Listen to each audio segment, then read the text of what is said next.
Hi everybody, I'm Michael. In today's quick tips, we're going to be talking about the glorious Gumbo Limbo, this guy back here. We love this native Florida tree and we hope you will too. So, are you ready to dig in? Let's grow.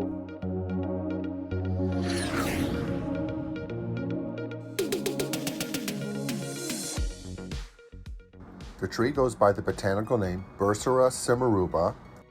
This young lady is growing here at Reynolds Park. She's a beauty.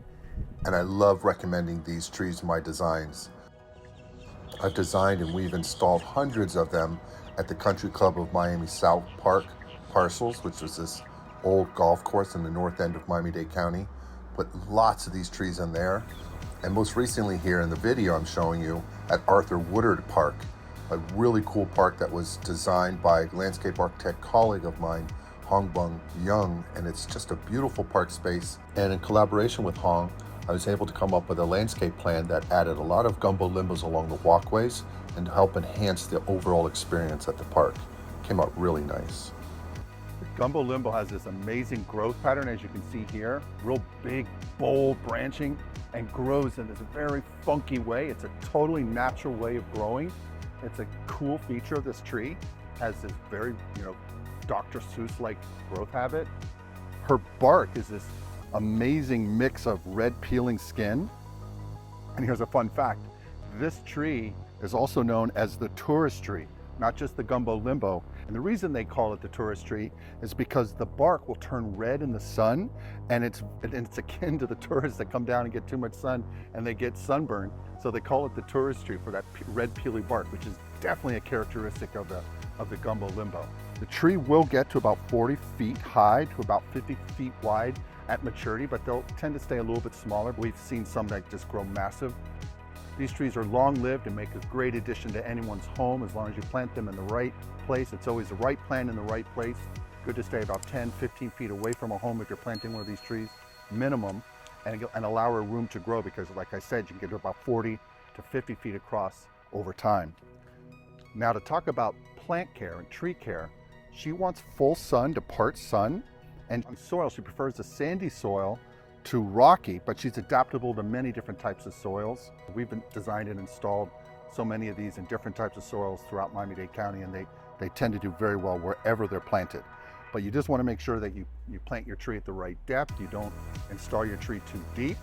And when you're staking, make sure you brace your tree correctly if you get a large tree so she doesn't tip over in any winds.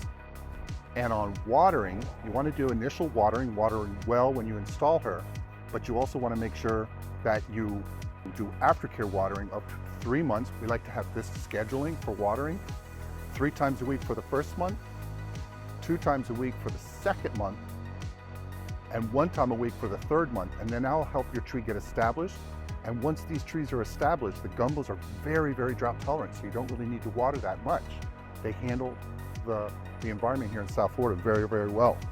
She grows well in protected zones of 9B all the way down to 11B. And the gumbo can handle some salt spray, which is cool. So you can install gumbo limbos on the barrier islands. On fertilizer, you could use a well-balanced fertilizer like a 16-4-8, Vigoro I believe makes one, or you can use an Osmocote Plus like a 15-9-12. With the Osmocote Plus, it's a slow release fertilizer, so you only need to fertilize twice a year with that in February and August. But then like the Vigoro of the 16-4-8, you can apply that fertilizer in February, May, and August. On pests, this tree doesn't get many pests. She's pretty hardy. Just a beautiful tree. And some cool fun facts about her is that you could take a branch, cut a branch, stick it in the ground, and she'll grow. She's very, very tough like that. Thanks so much for joining us. If you have any thoughts or questions, just leave them in the comment section below and we'll make sure we get back to you. And until the next video, bye.